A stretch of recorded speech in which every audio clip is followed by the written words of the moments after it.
Good morning. Today we are going to be unboxing a used board game. This is an old one that I'd been after for a while, and I got a really good deal on an online auction. It is called Blood Royale. It was printed in 1987 by Games Workshop, and it was designed by Derek Carver, who also did Warrior Knights for them. Uh, this is kind of an interesting one. It's a strategy game. You have sort of a military component. You're managing the finances of your royal family, but also you're setting up marriages. You're trying to continue your lineage, and there's a mechanism for using marriage contracts, both as a negotiating tool and as a way to further your family into the next generation. So, let's take a look.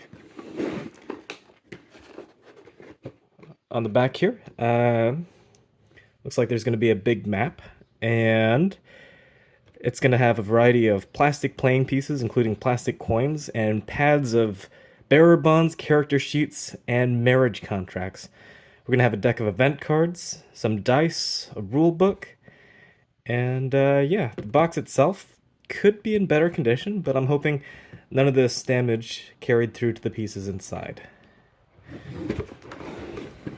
All right. Oh. So here we have our plastic pieces. You can see markers for the different armies. You can see the plastic coins here.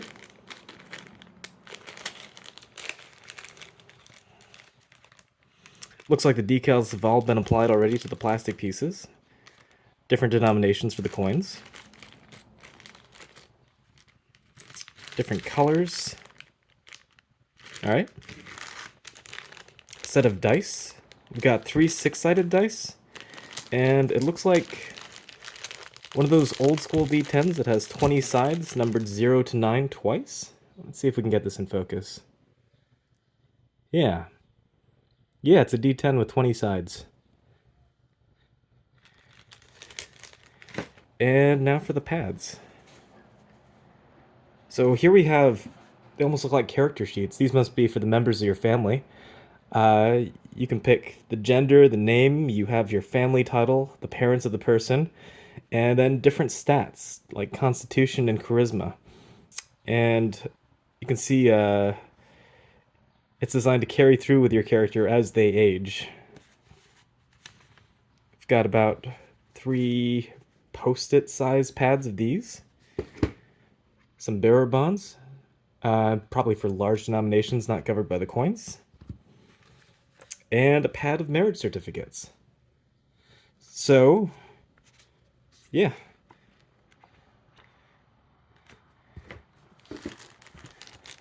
Deck of cards. These must be the event cards mentioned on the back. I see rebellions. What do we have here? Wars. The Pope claiming church property. Famine. Pretender to the Italian throne. Crusades. Marriage demands. Peasant uprisings.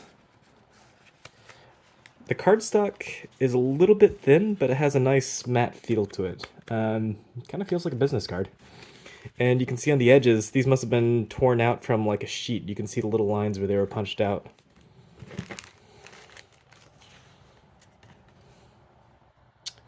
We have a form here for getting onto the Games Workshop mailing list.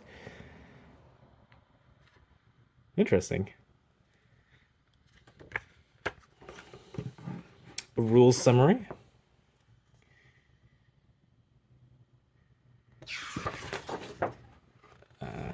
Detail about how the play works. A lot of different phases to this game, huh? Probably going to be a complicated thing to play. We have here, looks like an advertisement for some metal miniatures. Oh, interesting. It's a deal where you can order a bunch of metal miniatures to upgrade your Blood Royale game at a special discounted price. I remember seeing something like this in my BattleTech starter set. They had a similar offer. Shame they probably aren't still making any of these miniatures, but Oh, there's even a painting guide here. Very nice. We have our rule book, a little bit wrinkled, but seems to be readable. I like these little side illustrations here. They look almost like old school ink drawings, like Durer. And this I love. They actually credit all the designers and the artists who worked on this game.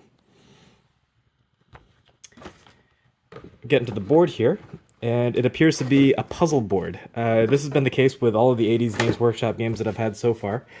They have these pieces with jigsaw puzzle-like edges that slot into each other. I don't know if I have enough room to show you the entire board put together, but you can kind of see how the pieces would come together.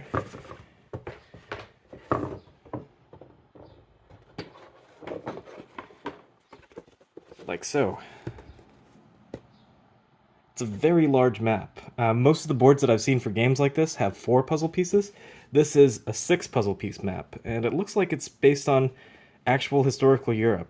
Seeing a lot of real places here, like Bavaria, Bohemia, Saxony.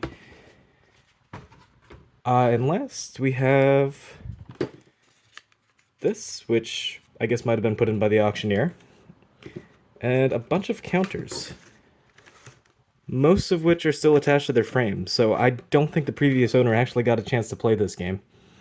You can see here we have various resources, some military units, the fleets here, tokens for armies,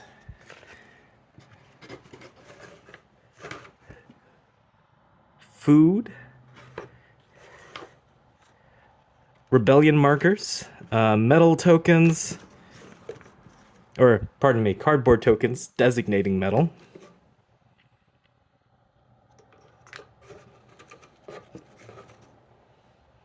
Yeah. And capitals. You can play as various real countries: Germany, England, France, Spain, Italy.